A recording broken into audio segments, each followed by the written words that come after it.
돈을 풀기 시작했죠. 트럼프 때문에 글로벌 M2 쭉 올라가고 있습니다. 트럼프의 채찍을 휘둘렸다면 이제부터는 트럼프의 당근 정책이 나올 가능성이 높다. 얼마나 달콤한지 한번 씹어 먹어봅시다.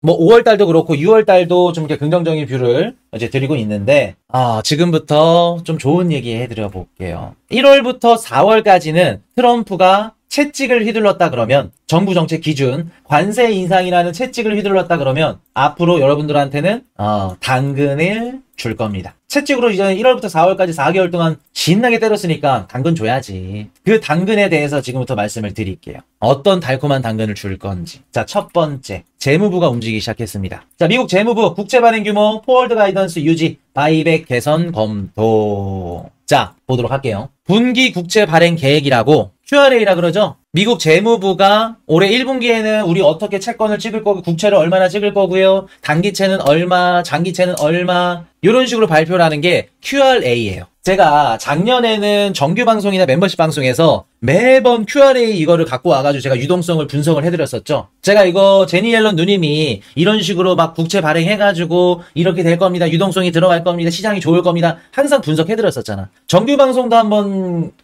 조금씩 얘기해드렸었고 멤버십 방송도 말씀을 드렸었고 제가 작년에 QRA나 분기 국채 발행 계획 재무부가 얼마 찍습니다. 얼마 뭐 발행됐습니다. 이런 얘기를 많이 했는데 왜 올해부터는 안 할까? 그냥 얘기 나오더라도 쓱 하고 지나가죠. 국채를 얼마나 찍고 시장의 유동성을 얼마나 주고 진짜 중요한 지표인데 사실 온체인 데이터보다 이게 더 중요해요. 근데 왜 그냥 쓱 하고 넘어갈까? 이거 알면은 진짜 여러분들 복습 잘하신 거예요. 왜 대충 다루고 넘어갈까? 바이든 정부 때는 뭐 그렇게 딥하게 다뤘는데 왜 트럼프 정부 때는 그냥 넘어갈까? 바이든 정부 정책과 트럼프 정부 정책이 달라요. 바이든 정부 정책은 어떤 정책이냐면 전형적인 민주당 아젠다예요. 정부가 돈을 찍어서 그 돈을 갖고 시장을 활성화시키는 그런 정당입니다. 민주당이. 그렇기 때문에 재무부가 돈을 얼마나 찍고 국채를 얼마나 찍고 정부가 돈을 얼마나 찍는지 우리가 매크로 관점에서 항상 봐야 돼. 근데 트럼프는 뭐라 그러죠? 우리 재정을 줄일 겁니다. 공화당 아젠다. 특유의 공화당 정책의 특징은 뭐냐면 정부가 돈을 찍지 않아요. 그럼 어디서 돈을 조달해서 시장을 공급한다? 첫 번째, 은행 규제를 완화하죠. 은행들이 갖고 있는 돈을 시장에 풀어버려.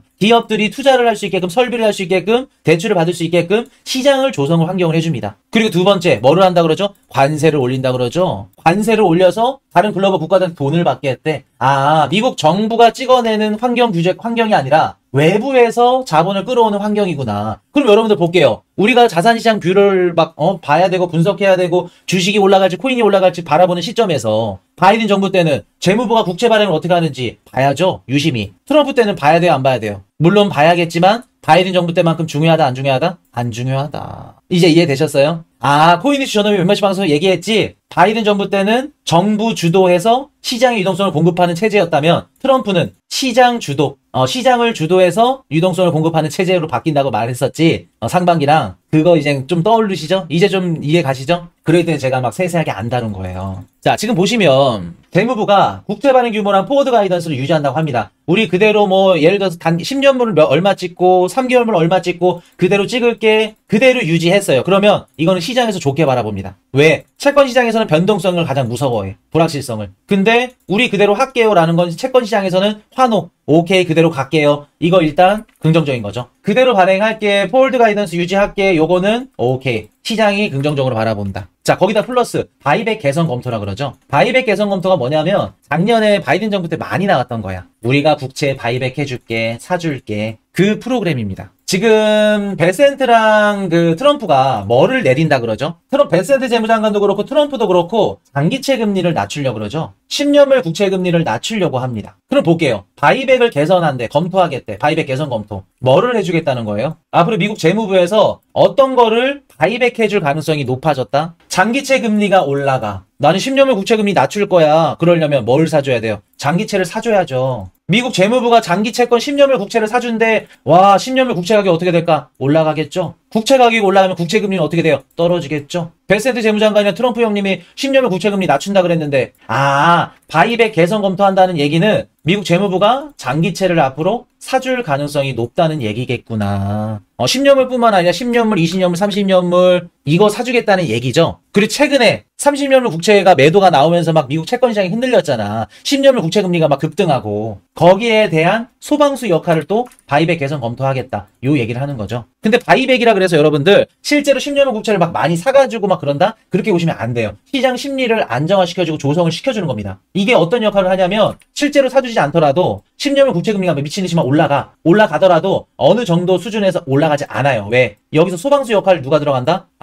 재무부가 사준다 그랬지? 바이백 해준다 그랬지? 그럼 일정 수준 이상 안 올라가요. 그럼 이 멘트는 장기채 금리 일정 수준 이상 올라가면 우리가 용납 못해. 정부가 개입할 거야. 그 얘기와도 같은 겁니다. 채권 시장의 심리를 건드린 거예요. 이해되셨나요? 이거랑 좀 비슷한 제도가 뭐였냐면 오퍼레이션 트위스트 많이 들어보셨죠? 우리 오프라인 미팅에서도 막 수준 있게 어디 방송이 그런 질문을 해. 오퍼레이션 트위스트 막 정의까지 얘기하시면서 감명받았습니다. 오퍼레이션 트위스트가 이제 뭐냐면은 중앙은행이 장기 국채를 사. 그래서 단기 국채를 팔아. 언뜻 보면 지금 미국 재무부가 지금 바이백 한다. 장기채 산다. 오퍼레이션 트위스트도 장기채 사고 단기채 파는 이 정책인데 비슷하죠? 근데 그건 이제 연준이 하는 거고. 그리고 이제 그건 단기 국채를 또 파는 거죠. 그러면서 단기 금리 올라가면 금 투자 이제 못하게끔 해가지고 금 시장에서 자금 좀 이동하게끔. 그게 이제 연준 오퍼레이션 트위스트죠. 그거랑 바이백은 살짝 다르긴 하다.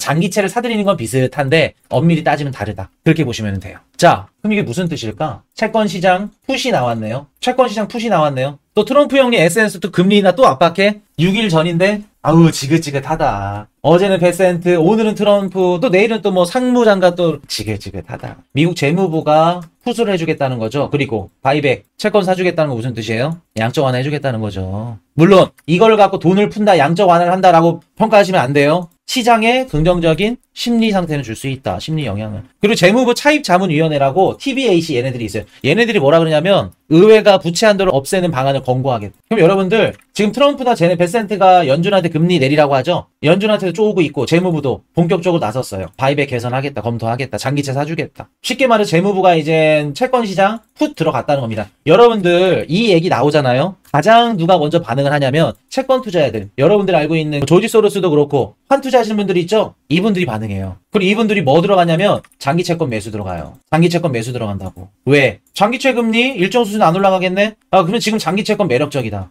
물가가 튀거나 경기 침체가 막 터져가지고 막 그러지 않는 이상은 장기 채권 매수 시점이다. 장기 채권 매수. 조지 소로스, 빌 그로스 이런 애들. 이거 진짜 대단한 거예요, 여러분들. 여러분들이 이걸 해석을 할 줄 몰라서 그냥 넘어가는 거지. 바이백이 뭐야? 무슨 뭐 샤넬백도 아니고 뭐 루이비통 백도 아니고 이거 뒤집어지는 거예요. 채권 투자자들은 이거 발표되면은 장기채 이제 포트폴리오에 비중 들어가는 거예요. 그 정도로 중요한 거라고. 건들락도 그렇고. 그래서 트럼프 재무부가 본격적으로 푸시 나오기 시작했다. 자, 한 가지 더. 여러분들, 대통령한테, 트럼프한테 유일하게 말할 수 있고 주장을 내세울 수 있는 주체가 누구나 두 가지가 있어. 주체가. 트럼프한테 욕도 할 수 있고요. 너 그러면 안 돼. 너 죽는다. 말할 수 있는 주체 두 가지가 있어. 두 분이. 두 분이 아니라 주체가 두 가지가. 누구일까요? 트럼프 마누라? 이거 정답이니까 할 말이 없네.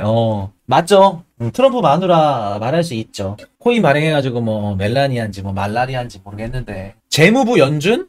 재무부 연준 말 못하죠. 여러분 연준이 지금 말 뭐 입하는 거 봐요? 행동으로 얘기하지 말 못해요. 대통령한테 말할 수 있는 주체가 있어. 야당, 민주당 공격해야죠. 선거 돈 내준 사람?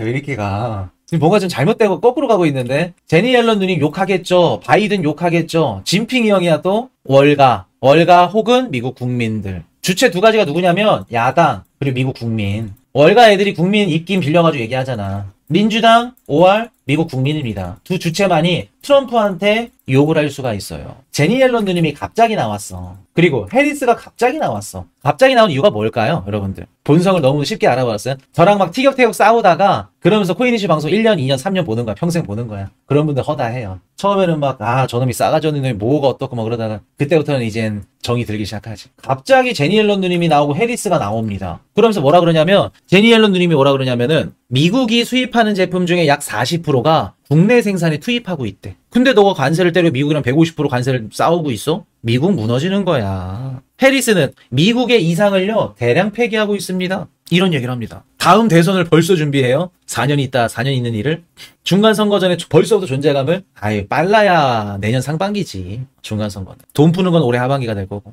여러분들 볼게요. 미국 1분기 GDP가 발표됐죠? 그저께. 미국 1분기 GDP가 의미하는 건 뭐냐면 트럼프가 100일 동안 대통령직을 수행하면서 미국의 경제를 어떻게 만들었는지 성적표예요. 그 성적표가 나온 이후에 민주당의 이런 좀 입지적인 인물들, 영향력 있는 인물들이 하나같이 욕을 한다는 건 미국 지금 100일 동안 트럼프가 하고자 하는 뭐 경제 성장률이나 트럼프의 이런 정부 지지도 수행 정책률 안 좋게 나왔고 그걸 헐뜯기 위해서 나왔다. 첫 번째 이유가 될 수 있겠죠. 자, 두 번째 이유 뭘까? 최근에 트럼프 지지율 떨어졌다 기사 보신 분 계세요? 미국 국민들 막 대규모 시위 열고 막 난리 났죠? 지금 국민들도 어떻다? 그냥 방관할 수 있는 상태는 아니다. 국민들이 막 들고 일어나는 순간에 해리스 나오고 다시 제니 옐런 누님 나와. 그럼 어떻게 될까? 여론의 중심이나 아니면은 지금 트럼프 정책의 이런 정부의 이런 좀 안 좋은 것들을 더 부각시킬 수 있고 흐름을 민주당 쪽으로 가져올 수 있겠죠. 지금 상황에서 제니 옐런 누님이 안 나오는 게 더 이상하죠? 해리스가 안 나오는 게 이상하고. 그럼 우리가 해리스가 지금 나오고 제니 옐런 누님이 나왔다는 얘기는 무슨 뜻이다? 대통령한테 말할 수 있는 주체 두 가지. 야당과 국민이 지금 트럼프를 안 좋게 보고 들고 일어나기 시작했다.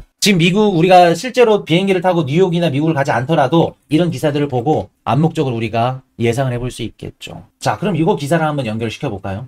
자, 트럼프 1분기 역성장은 제 탓이 아닙니다. 바이든 탓이에요. 기자가 물어봤겠죠? 아니에요. 바이든 탓이에요. 바이든 주식시장입니다. 그럼 2분기는요? 지금 안 그래도 야당이 막 계속해서 공격하고 국민들을 들고 일어나고 그럼 2분기부터는 어떻게 할 가능성이 높을까? 백악관 입장에서는. 백악관 입장에서도 야당 국민들 막 공격하는 거 감수하고 관세를 세게 때리고 중국이랑 싸울까요? 아니면 지금까지 내세웠던 매파적인 관세 정책을 철회하고 이제는 주식시장이 됐던 미국의 경제가 됐던 회복할 가능성이 높을까? 회복에 좀 초점을 맞출까? 전자가 아니라 후자일 가능성이 높죠. 회복할 가능성이 높겠죠. 코인이시에 너 뇌피셜 아니냐? 뇌피셜일 수 있어요. 재무부가 바이백 개선 검토하겠다고 움직였고요. 재무부 풋이 나왔고요. 베센트 재무장관이나 트럼프가 연준한테 금리를 내리라고 합니다. 실제로 중국과 지금 찌라시겠지만 상무부에서 미국 요청을 평가 중이다. 미국과 중국의 이런 협상들 좋은 얘기들 나오고 있고요. 관세 정쟁이나 관세 인상들은 긍정적으로 얘기 나오고 있죠. EU도 뭐라 그래요? 우리 미국 투자할게. 제품 추가 구매 원한다. LNG 수입할게. 갑자기 나온 걸까? 아니요. 그럼 여러분들 앞으로 5, 6, 7 시장이 올라갈 수도 있고 떨어질 수도 있겠지만 우리가 전체적으로 거시경제는 회복 구간에 들어가 있다. 이미 제가 말씀드렸던 4월달 여기에 초점을 맞추자 그대로 가고 있고 5월달, 6월달 분위기 나쁘지 않다. 그리고 미국만 그럴까요? 미국과 관세 인상 협상을 하고 우리 군사 뺄게 너네 더 이상 못 지켜줘. 해당 국가들은 금리를 내리고 양적 완화를 하고 있죠. 돈을 풀기 시작했죠. 트럼프 때문에 글로벌 M2 쭉 올라가고 있습니다. 이해되셨나요? 그럴 때 아까도 말씀드렸듯이 1월부터 4월까지는 트럼프의 채찍을 휘둘렀다면 이제부터는 트럼프의 당근 정책이 나올 가능성이 높다. 얼마나 달콤한지 한번 씹어 먹어봅시다. 당근이 얼마나 사루비와 같이 달콤한지 보자고요.